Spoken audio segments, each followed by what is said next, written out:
जय हिंद बच्चों, मैं RP sir, physics faculty in MKC family. और बेटा हम आप लोगों के लिए लेकर आए हैं 25 बेहतरीन सवालों का कलेक्शन एनडीए के लिए। तो एनडीए के लिए जो 25 सवाल बहुत महत्वपूर्ण हैं, या इसी तरीके के सवाल जो अभी तक ट्रेंड एनालिसिस में रहे हैं, इस तरीके के सवाल बनते रहे हैं, उन्हीं 25 सवालों का कलेक्शन लेकर आए हैं जो आपके आने वाले एग्जाम में बहुत ही मददगार रहेंगे। तो आइए देखते हैं हम इसका पहला सवाल ये है बेटा, weber is the unit of. Weber is the unit of, तो वेबर क्या है पूछा है। वेबर इकाई है किसकी? चुंबकीय बल की, चुंबकीय फ्लक्स, विद्युत फ्लक्स और प्रेरकत्व। तो हम लोग ये जानते हैं भाई, जो चुंबकीय फ्लक्स होता है भाई, चुंबकीय बल तो बल कोई भी हो उसकी यूनिट क्या होती है? न्यूटन होती है, तो बल की नहीं है।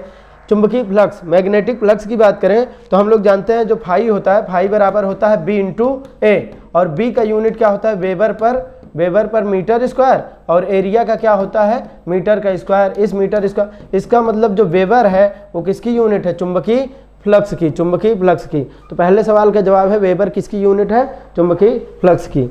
फिर इसके बाद अगला सवाल है, क्या आपने भी देखा है भारतीय सेना में जाने का सपना? मेजर कलसी क्लासेस करेगा आपके ऐसे हर सपने को साकार। जुड़िए हमारे ऑफलाइन क्लासरूम प्रोग्राम के साथ, जहां आपको मिलेगा एक्सपर्ट फैकल्टी टीम का guidance, best defence oriented books, बेहतरीन physical training, doubt counter facilities, special current affair की क्लासेस और मंथली यूनिट टेस्ट। आज ही लीजिए डायरेक्ट एडमिशन और पाएं 2000 का कैशबैक। अधिक जानकारी के लिए हमें कॉल करें 9696330033 पर और विजिट करें www.majorkalsiclasses.com पर। जय हिंद। फिर अगला सवाल है, दूसरा सवाल है हमारा, डायमेंशन ऑफ इलेक्ट्रिकल रेजिस्टेंस। तो डायमेंशन ऑफ इलेक्ट्रिकल रेजिस्टेंस कैसे निकालेंगे भाई? आर बराबर हम लोग जानते हैं फार्मूला होता है, वी बराबर क्या होता है? आई इंटू आर। आर बराबर निकालना चाहे तो आर बराबर क्या होता है? वी अपान में आई। और वी क्या होता है? वी बराबर डब्ल्यू अपान क्यों होता है क्या? तो यहाँ से रख दें तो ये क्या आ जाएगा?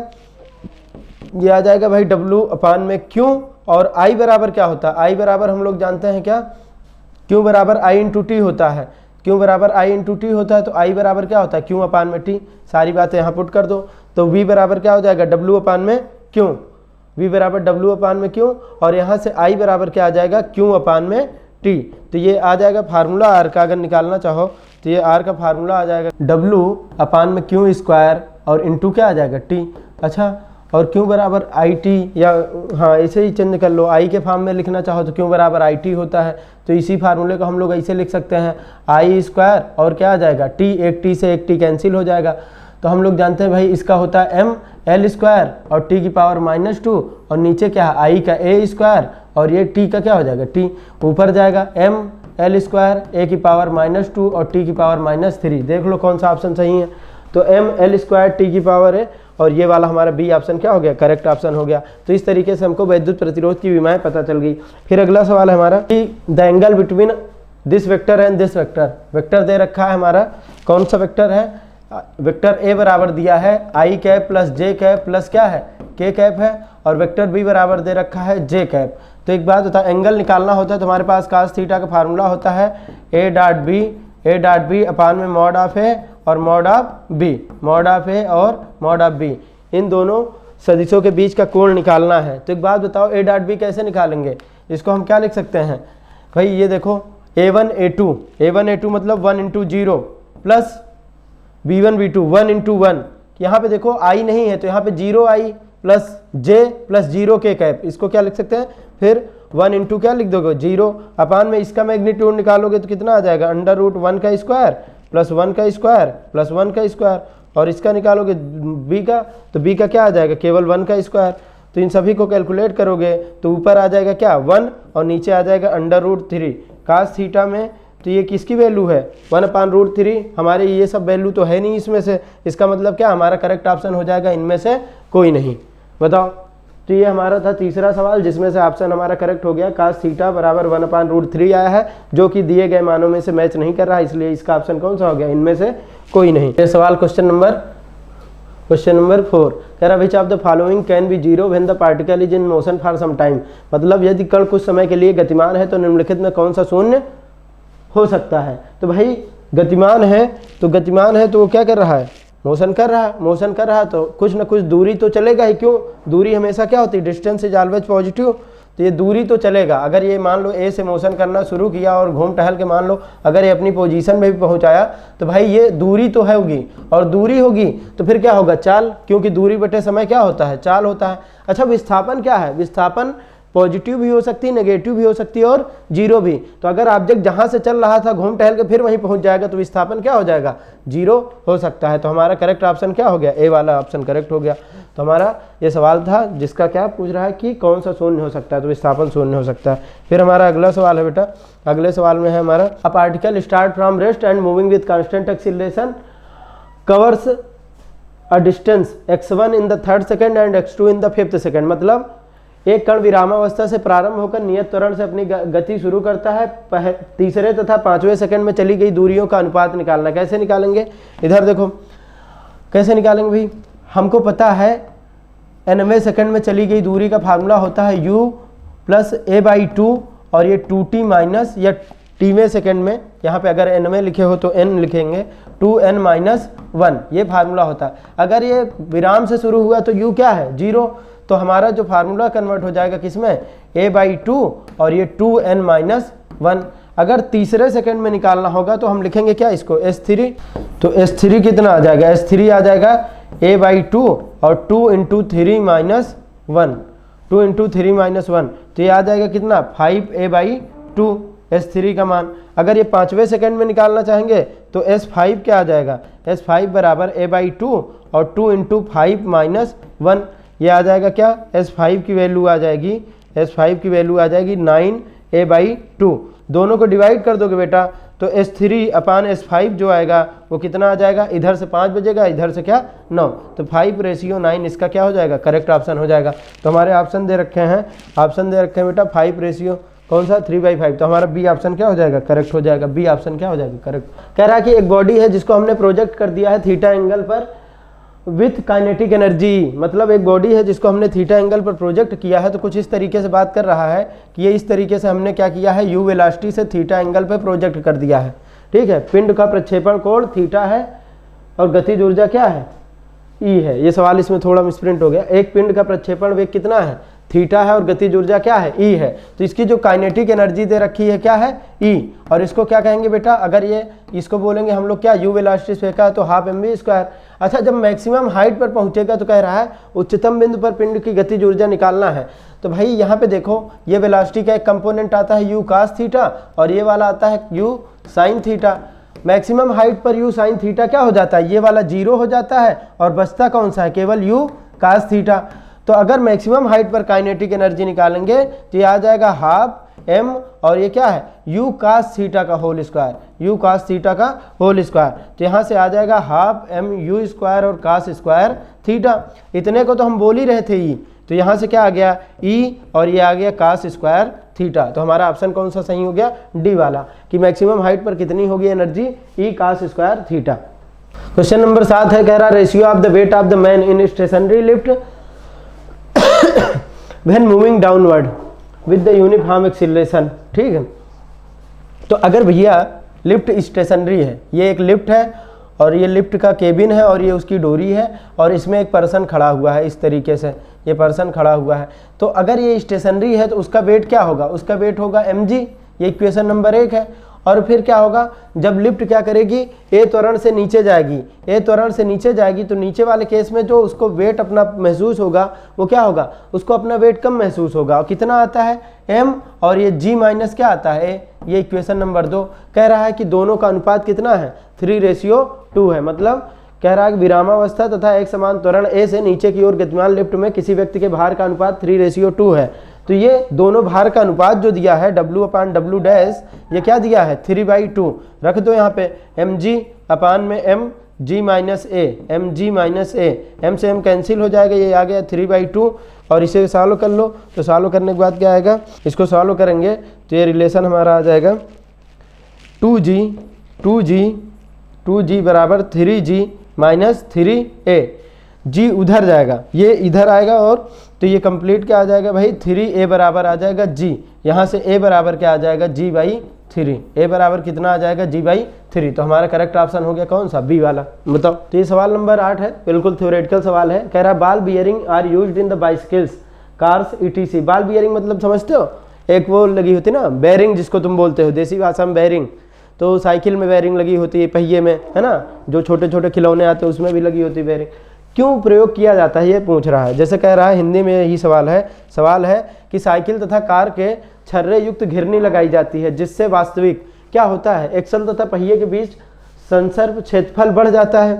ठीक है, फिर क्या होता है, एक्सल तथा पहिए के बीच प्रभावी क्षेत्रफल बढ़ जाता है, एक्सल तथा पहिए के बीच प्रभावी क्षेत्रफल क्या होता है, घट जाता है। तो एक्चुअली जब हम बॉल बियरिंग बनाते हैं तो कुछ इस तरीके से अरेंजमेंट होता है, एक के ऊपर दूसरे को हमको क्या करना है, घुमाना है। और घुमाने के लिए अगर ये पूरा कांटेक्ट में रहेगा, अगर ये पूरा कांटेक्ट में रहेगा, इस तरीके से घूमेगा, तो भाई कांटेक्ट एरिया क्या होगा, स्पर्श क्षेत्रफल ज़्यादा होगा, फ्रिक्शन यहाँ पे लगेगा ज़्यादा। अब हमने क्या किया, बियरिंग लगा दी, तो कांटेक्ट कहाँ होगा, इस पॉइंट पे, इस पॉइंट पे, इस पॉइंट पे और इस पॉइंट पे। तो पॉइंट ऑफ कांटेक्ट मतलब जो संपर्क में क्षेत्रफल है, प्रभावी जो क्षेत्रफल है वो घट गया, और घट गया इससे क्या हो गया, फ्रिक्शन का मान घट गया, घर्षण बल कम हो गया। तो ये क्या है, इसीलिए लगाया जाता है, एक्सल तथा पहिए के बीच का प्रभावी क्षेत्रफल घट जाता है, सच दैट फ्रिक्शन का मान क्या हो जाए, घट जाए। और कह रहा है कि momentum of body is double. Momentum को हमने डबल कर दिया है, मोमेंटम डबल कर देंगे तो क्या होगा, मोमेंटम डबल कर देंगे, ये momentum double then kinetic energy. तो भाई मोमेंटम बढ़ाओगे तो P बराबर क्या होता है, mv होता है, P बराबर mv होता है। मास उसका चेंज नहीं करोगे तो मोमेंटम चेंज कर रहे हो, मतलब क्या होगा, उसकी वेलोसिटी चेंज कर रहे हैं। तो वेलोसिटी, इसको क्या किया हमने, अगर मोमेंटम को डबल कर रहे हैं तो वेलोसिटी क्या है, हाँ वेलोसिटी क्या हो जा रही है, 2v हो जा रही है, और वेलोसिटी 2v हो जाएगी तो ये क्या हो जाएगा, जो काइनेटिक एनर्जी है ये होता है हाफ mv²। और अगर वेलोसिटी 2 गुना हो गई है तो फिर ये क्या हो जाएगा, जो नई वाली काइनेटिक एनर्जी हो जाएगी हाफ m, और ये v' क्या है 2v²। तो यहाँ से क्या आ जाएगा 4 आगे ले लो, और ये हाफ mv²। इसका मतलब क्या है, जो काइनेटिक एनर्जी है वो कितना हो जाएगी, 4 टाइम्स हो जाएगी, 4 गुना हो जाएगी। तो ये इस तरीके सवाल है, कह रहा कि मोमेंटम को हम क्या, संवेग को 2 गुना कर दे रहे हैं, गतिज ऊर्जा कितनी हो जाएगी, संवेग 2 गुना तब होगा जब वेलोसिटी क्या होगी, 2 गुना, क्योंकि बॉडी तो वही है, बॉडी वही है तो उसका मास चेंज नहीं होगा, तो क्या चेंज होगा, वेलोसिटी। अच्छा वेलोसिटी चेंज होगा तो मोमेंटम 2 गुना होगा, और काइनेटिक एनर्जी में क्या है, वेलोसिटी का स्क्वायर है, तो 2 का स्क्वायर होकर कितना हो जाएगा, 4 हो जाएगा। फिर अगला सवाल देखते हैं, सवाल नंबर 10 कह रहा है एक सॉलिड स्फीयर है and a hollow sphere of same radius and same masses are made to roll on the inclined surface which will reach the bottom first. तो रोलिंग ऑन इंक्लाइंड सरफेस का एक formula होता है बेटा, जो A बराबर होता है g sin theta upon 1 plus I upon में क्या होता है mr²। यहाँ से हमको पता चलता है कि जो एक्सीलरेशन होता है इनवर्सली प्रोपोर्शनल होता है किसके, I के, जिसका मोमेंट ऑफ इनर्शिया जड़त्व आघूर्ण क्या होगा, ज़्यादा होगा, जिसका जड़त्व आघूर्ण क्या होगा, ज़्यादा होगा, उसका एक्सीलरेशन होगा कम, और उसका एक्सीलरेशन कम होगा तो भाई वो धीरे धीरे आएगा, और धीरे धीरे आएगा तो उसको टाइम क्या लगेगा, ज़्यादा लगेगा। जिसका एक्सीलरेशन कम होगा, जिसका मोमेंट ऑफ इनर्शिया कम होगा, जड़त्व आघूर्ण जिसका कम होगा, उसका एक्सीलरेशन ज़्यादा होगा और बड़ी तेज़ी से आ जाएगा। अब आओ देखते हैं किसका मोमेंट ऑफ इनर्शिया ज़्यादा है। तो एक है ठोस गोला, ठोस गोले का होता है कितना, 2/5 mr²। अगर इसको हम डेसिमल में लिखें तो ये 0.4 mr² है। और फिर क्या है, हॉलो स्फीयर है, हॉलो स्फीयर का क्या होता है 2/3 mr²। अगर इसको हम डेसिमल में लिखें तो ये क्या होता है 0.3 mr², सॉरी 0.66। ये क्या आ जाएगा, 2/3 है तो 0.66 mr। कौन ज़्यादा है, ये सॉलिड वाले ठोस गोले का क्या है, कम है, और खोखले गोले का ज़्यादा है। तो जिसका मोमेंट ऑफ इनर्शिया क्या होगा, कम होगा, उसी का एक्सीलरेशन क्या होगा, ज़्यादा होगा, और वही क्या करेगी, बॉटम पे पहले पहुंचेगी। इसका मतलब कौन पहुंचेगा, सॉलिड स्फीयर, ठोस गोला क्या करेगा, उसको पहले पहुंचेगा। बताओ ये बात समझ में आई क्या। क्वेश्चन नंबर 11 है, और 11 में दे रखा बेटा, weight of the body at the earth surface is W at the depth of halfway to the centre of earth it will be. किसी पिंड का जो भार है पृथ्वी की सतह पर W है, और सतह से नीचे पृथ्वी के केंद्र से आधी दूरी पर इसका मान होगा। तो हमको फार्मूला पता है कि जब पृथ्वी से नीचे जाते हैं तो g' बराबर g1 माइनस d अपान क्या होता है r। अच्छा, अगर पृथ्वी की त्रिज्या के आधी दूरी पर पूछ रहा है तो जो d का मान है वो क्या है, r/2 हो गया। अच्छा, तो वहाँ पे जो g' का मान हो जाएगा g और 1 माइनस r/2, और अपान में क्या हो जाएगा r से r कट जाएगा। इसका मतलब g' का मान क्या आ गया, g/2 आ गया। और जो वेट है बेटा, वेट बराबर पहले mg था तो उसको w बोल रहे थे, अब जो w' है वो mg' है, mg' मतलब mg/2। इसका मतलब ये क्या आ गया, W/2। तो हमारा ऑप्शन कौन सा करेक्ट हो गया, सी वाला, कि भाई जब पृथ्वी की त्रिज्या से आधी दूरी पर हम उसको ले गए तो क्या हुआ, g का मान आधा हो गया। तो वेट तो mg होता है, अगर g आधा होगा तो उसका वेट भी क्या हो जाएगा, भार भी क्या हो जाएगा, आधा हो जाएगा। ठीक बेटा, तो हम लोग क्वेश्चन नंबर 12 देखेंगे। Why it is easier to swim in sea water, मतलब समुद्र के पानी में तैरना आसान क्यों है। तो भाई जब कोई भी ऑब्जेक्ट पानी में या किसी फ्लूइड में होता है तो उस पर लगता है अपथ्रस्ट फोर्स, और एफ बराबर होता है रो और वी इंटू क्या, जी, जहाँ पे रो किसकी ली जाती है, डेंसिटी ऑफ लिक्विड, लिक्विड की डेंसिटी होती है, यही क्या करेगा, उस पर बॉयंट फोर्स, उत्प्लावक बल लगाएगा। और जो हमारा सी वाटर होता है, सी वाटर की जो डेंसिटी होती है, सी वाटर की जो डेंसिटी होती है ज़्यादा होती है नॉर्मल वाटर से, सी वाटर की जो डेंसिटी होती है वो नॉर्मल वाटर से ज़्यादा होती है। भाई डेंसिटी ज़्यादा होगा तो फिर क्या होगा, अब थ्रस्ट फोर्स क्या लगेगा, ज़्यादा लगेगा। अब थ्रस्ट फोर्स ज़्यादा लगेगा तो हम डूबेंगे नहीं, हम क्या करेंगे, ऊपर की तरफ हम पे फोर्स लग रहा है, हम आसानी से उस पर तैर सकते हैं। इसका मतलब क्या है कि हमारा जो करेक्ट ऑप्शन हो गया, करेक्ट ऑप्शन हो गया कौन सा, कि समुद्र के पानी का घनत्व तो साधारण पानी की अपेक्षा अधिक होता है। ठीक है, तो ये हमारा करेक्ट आंसर हो गया सी वाला। It is dangerous to stand near the edge of the platform when a fast moving train crosses it because the pressure near the edge of platform. मतलब हिंदी में इसका मतलब है कि जब एक रेलगाड़ी तेजी से गति करती हुई गुजरती है तो प्लेटफॉर्म के किनारे खड़ा होना खतरनाक होता है, क्योंकि प्लेटफॉर्म के किनारे दाब होता है। तो बेटा इस ऐसे सवालों के लिए हमने पढ़ रखा है बर्नौली की प्रमेय। तो ये क्या है, ये हमारी ट्रेन चल रही है और ट्रेन की वेलोसिटी क्या है, ये v है, और ये p plus half rho V square बराबर क्या है, हाफ रो वी स्क्वायर बराबर कांस्टेंट है। और ये इक्वेशन हमको ये बताती है कि जहाँ पे प्रेशर बढ़ेगा वहाँ पे वेलोसिटी घट जाएगी, या इसी का वाइस वर्सा, जहाँ पे वेलोसिटी ज़्यादा होगी वहाँ पे प्रेशर क्या हो जाएगा, घट जाएगा। अब अगर वेलोसिटी बहुत तेज़ी से ट्रेन की वेलोसिटी बहुत ज़्यादा है तो वहाँ पे प्रेशर क्या करेगा, डिक्रीज कर जाएगा। तुम खड़े हो इस तरीके से, यहाँ पे वेलोसिटी बहुत तेज़ी से गया, प्रेशर कम हो गया, पीछे से प्रेशर ज़्यादा है, तो तुमको क्या, एक रेलगाड़ी की पटरी की तरफ क्या लगेगा, एक धक्का लगेगा, तुम्हें डर रहेगा कि गिर ना जाओ, इसलिए क्या किया जाता है। तो ये क्या हो गया, सवाल का जवाब क्या हो गया हमारा, increase irrespective of velocity of train. नहीं, वेलोसिटी से मतलब होता है तो increase at the high velocity, decrease at the high velocity. तो देखो अगर वेलोसिटी ज़्यादा होगी तो प्रेशर क्या होगा, वेलोसिटी ज़्यादा होगी तो प्रेशर क्या हो जाता है, कम हो जाता है। इसका मतलब क्या है, decrease at high velocity. D वाला सवाल हमारा, डी वाला करेक्ट ऑप्शन हो गया। कह रहा कि if both the length and radius of wire are doubled how does the modulus of elasticity changes. तो एक वायर है बेटा और एक वायर है, और वायर का रेडियस ये क्या है, वाई निकालने का फार्मूला होता है mg/l अपान में क्या, पाई r स्क्वायर, और ये डेल्टा l होता है, ये मॉडुलस ऑफ इलास्टिसिटी निकालने का फार्मूला। मतलब सवाल कह रहा है किसी तार की लंबाई तथा त्रिज्या दोनों को 2 गुना कर दिया जाए तो प्रत्यास्था गुणांक में कितना परिवर्तन हो जाएगा। तो भाई एक बात बताओ, प्रत्यास्था तो पदार्थ की प्रॉपर्टी होती है, मैटर की प्रॉपर्टी होती है, उसकी लंबाई उसके क्षेत्रफल से तो उस पर असर पड़ता नहीं है। तो जब हम मटेरियल को चेंज करेंगे, जैसे मान लो कॉपर का वायर है, एल्युमिनियम का वायर ले आदि, तब क्या होगा, उसका यंग मॉडुलस ऑफ इलास्टिसिटी या मॉडुलस ऑफ इलास्टिसिटी चेंज होगा। इसका मतलब ये क्या है कि भाई उसकी लंबाई, जैसे देखो लंबाई ज़्यादा करोगे डेल्टा एल बढ़ जाएगा, उसके बाद क्या होगा, दोनों मैनेज हो जाएंगे आपस में। इसका मतलब क्या है, ये रिमेन्स कांस्टेंट, अपरिवर्तित रहता है, रिमेन्स अनचेंज। तो यहाँ पे लिख लेंगे ये क्या है, रिमेन्स अनचेंज, अनचेंज्ड। तो ये हमारा डी ऑप्शन करेक्ट हो जाएगा, remains unchanged. 10 gram of ice at -10 degree centigrade is mix with 10 gram of water at 0 degree centigrade. The amount of heat required to raise the temperature of mixture to the 10 degree centigrade. Hindi में यही सवाल है, 10 ग्राम बर्फ जो कि -10 degree centigrade पर रखी है, 0 डिग्री सेंटीग्रेड पर रखे 10 ग्राम के जल के साथ मिश्रित की जाती है। पूरे मिश्रण का तापमान 10 डिग्री सेंटीग्रेड तक बढ़ाने के लिए आवश्यक ऊष्मा होगी। तो भाई एक बात बताओ, एक तो हमारे पास क्या है, एक हमारे पास आइस है, ये क्या है, आइस है, बर्फ है, और बर्फ का टेम्परेचर कितना है, -10। तो पहले तो बर्फ क्या होगी, बर्फ का टेम्परेचर बढ़ेगा और वो क्या होगी, 0 डिग्री सेंटीग्रेड की आइस में कन्वर्ट होगी, और उसके बाद क्या होगा, फिर ये 0 डिग्री सेंटीग्रेड की आइस से 0 डिग्री सेंटीग्रेड के वाटर में कन्वर्ट होगा, और उसके बाद उसका टेम्परेचर बढ़ेगा, कहाँ तक ले जाना है, 10 डिग्री सेंटीग्रेड। तो उसका टेम्परेचर बढ़ेगा कहाँ तक, 10 डिग्री सेंटीग्रेड के वाटर में कन्वर्ट होगा। ये तो आइस के लिए हो गया। दूसरा जो हमने वाटर रखा था, 0 डिग्री सेंटीग्रेड का वाटर था हमारे पास, 0 डिग्री सेंटीग्रेड का वाटर, इसका टेम्परेचर बढ़ाने में हमको हीट लगेगी, इसको हम कहाँ तक ले जाएंगे, 10 डिग्री सेंटीग्रेड ऑफ वाटर। तो हमने मान लिया यहाँ पे हीट लगी Q1, यहाँ पे हीट लगी Q2, यहाँ पे हीट लगी Q3, और यहाँ पे हीट लगी क्या, Q4। तो जो टोटल हीट है वो कैसे निकालेंगे, टोटल हीट आ जाएगा बेटा इस तरीके से कि जो टोटल हीट है वो क्या है, Q is equal to Q1 plus Q2 plus Q3 plus Q4, Q3 plus Q4।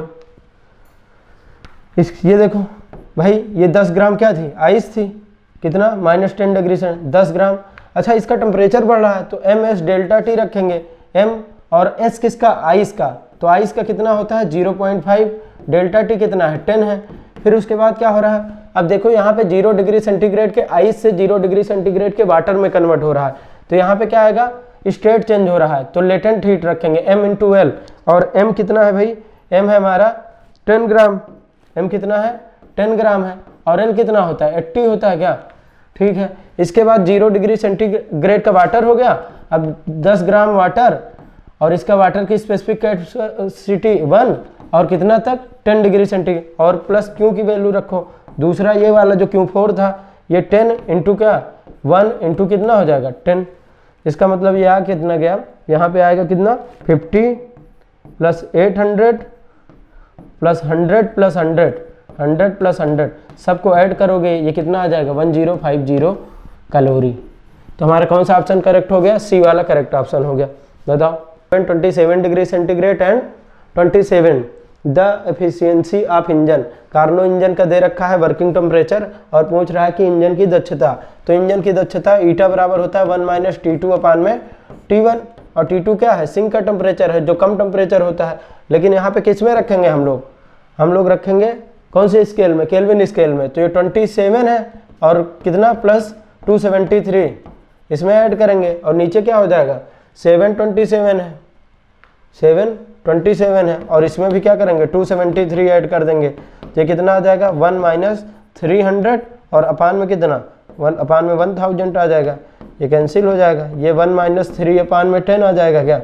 अच्छा, तो ये 10 माइनस 3 अपान में क्या 10 विच इज इक्वल टू 7 अपान में 10।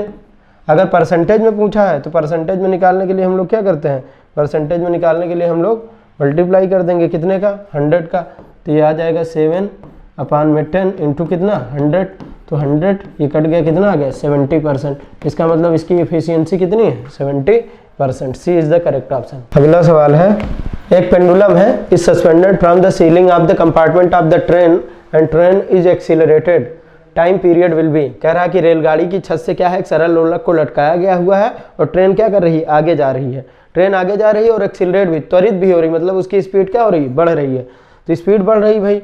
अगर ये कांस्टेंट एक्सीलरेशन है, ये है ट्रेन की सीलिंग और इससे सिंपल पेंडुलम है, और ये ट्रेन क्या कर रही है, आगे जा रही है एक्सीलरेशन से, तो इस पे क्या लगेगा, इस पे एक जी एक्सीलरेशन इधर लग रहा था, और जब ये आगे जाएगा तो इस पे एक सूडो एक्सीलरेशन ए इधर लगेगा, तो जो टोटल एक्सीलरेशन पहले होता था, टाइम पीरियड होता था क्या, टी बराबर 2 पाई अंडर रूट एल अपान में जी। लेकिन यहाँ पे क्या है, यहाँ पे नेट एक्सीलरेशन जो जी इफेक्टिव का मान है वो हो जाएगा under root g square plus a square and which is more than g. इसका मतलब जी का मान बढ़ रहा है तो टाइम पीरियड क्या होगा, घटेगा।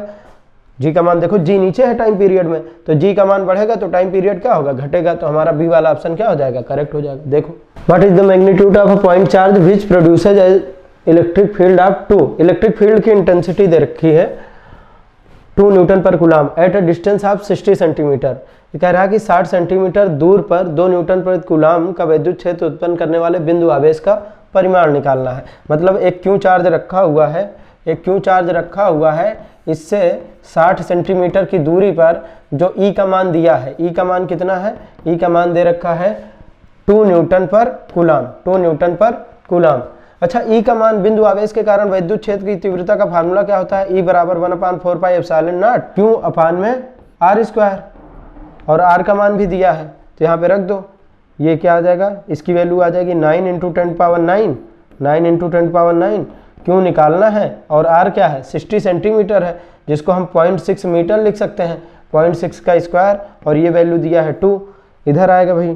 तो यहाँ से क्यों की कैलकुलेशन करोगे तो यहाँ पे कैलकुलेशन करोगे क्योंकि, तो कितना आ जाएगा भाई, क्यों इज इक्वल टू, ये 2 था, इधर जाएगा 0.6 तो 0.36 हो जाएगा, और ये क्या है 9 नीचे जाएगा, 9 क्या हो जाएगा नीचे, और ये 10⁻⁻⁻ 9 हो जाएगा, 10 टू पावर क्या हो जाएगा -9, 10 टू पावर -9 हो जाएगा। अच्छा इधर अगर हम 10 टू पावर -2 36 लिख दें, इसको 2 × 36 और इसको 10 टू पावर -11 और अपान में क्या लिख दें 9, तो ये 9 से 4 हो जाएगा और ये आ जाएगा 8 × 10 टू पावर -11।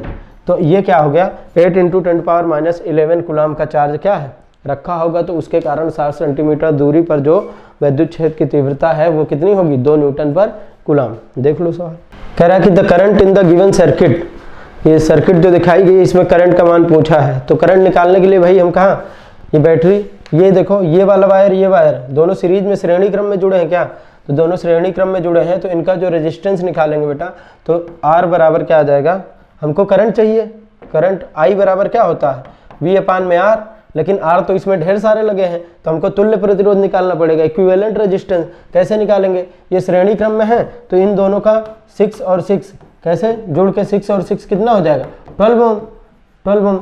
अच्छा ये 12 ओम और ये 3 ओम दोनों किस में होंगे, दोनों समांतर क्रम में है, और समांतर क्रम में है तो 1/R बराबर 1/12 प्लस 1/ क्या आ जाएगा 3 आ जाएगा। अच्छा दोनों का क्या करो एलसीएम लो, ये 12 आ जाएगा और ये क्या आएगा 1 और प्लस कितना आ जाएगा 1 + 4 आ जाएगा 1/R। इससे R का मान क्या पता चल जाएगा 12/5। इसका मतलब ये कितना हो गया 2 और 2.4 ओम, 2.4 ओम आ गया, ठीक है। अच्छा यहाँ पे I बराबर क्या है V, और V का मान दिया है 4.8 और नीचे R का मान आया 2.4, तो क्या आ गया इससे कट जाएगा, ये 2 आ जाएगा क्या, तो I बराबर कितना आ गया 2 एम्पियर। तो हमारा धारा का मान कितना आ गया 2 एम्पियर। देख लो सवाल। इसके बाद है क्वेश्चन नंबर 20। क्वेश्चन नंबर 20 में है कि step up transformer operates on a 200 volt line, ठीक है, the ratio of primary to the secondary. देखो हमसे पूछा था आउटपुट वोल्टेज, तो एक बात हम फार्मूले में जानते, ट्रांसफार्मर में एक फार्मूला निकालते हैं कि जो Vp है Vp/Vs इज इक्वल टू क्या होता है Np/Ns, Np/Ns। ये क्या दिया है प्राइमरी, Np/Ns की वैल्यू दी है 1/5। ये क्या है प्राइमरी टू सेकेंडरी, ये क्या है रेशियो N1 और N2 का रेशियो दिया है।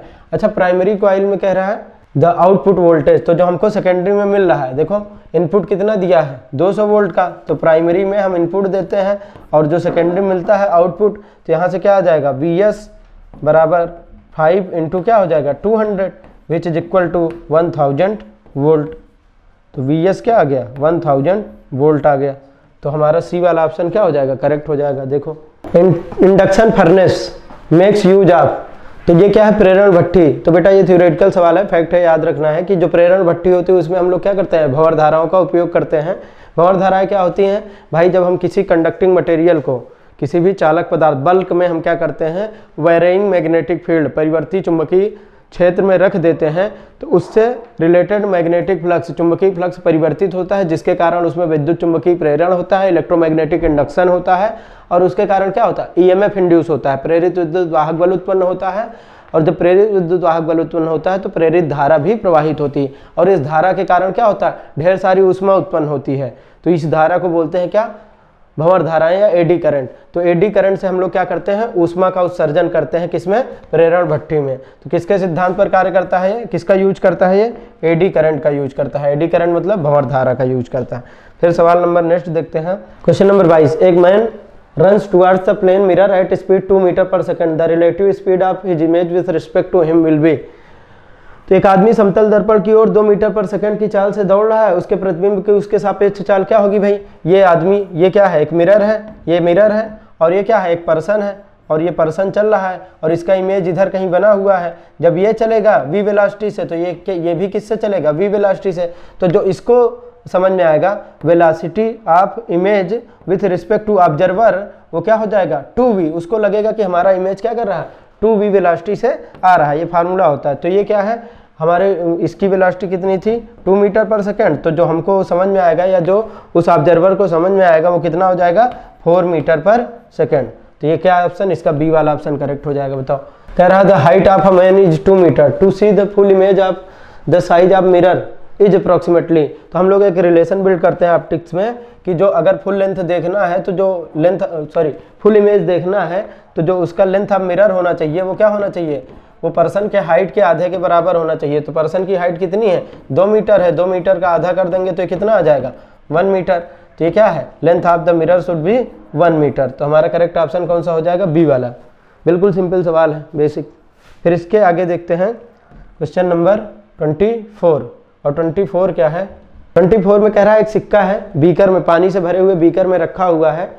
ये हमको ऊपर उठा हुआ दिखाई पड़ता है, क्यों, किस घटना के कारण। A coin in a beaker filled with the water appears raised. This phenomena occurs because of the property reflection of light, refraction of light, total internal reflection and interference of light. तो भाई ये देखो हम लोगों ने इसको refraction में example के तौर पे पढ़ा है कि अगर कोई भी ऑब्जेक्ट ये है, ये एक बीकर है और बीकर में हमने क्या किया है, एक सिक्का रख दिया है। ये क्या है, एक कॉइन है और ये इसमें क्या हुआ है, पानी भर रखा है, ढेर सारा पानी भर रखा हुआ है।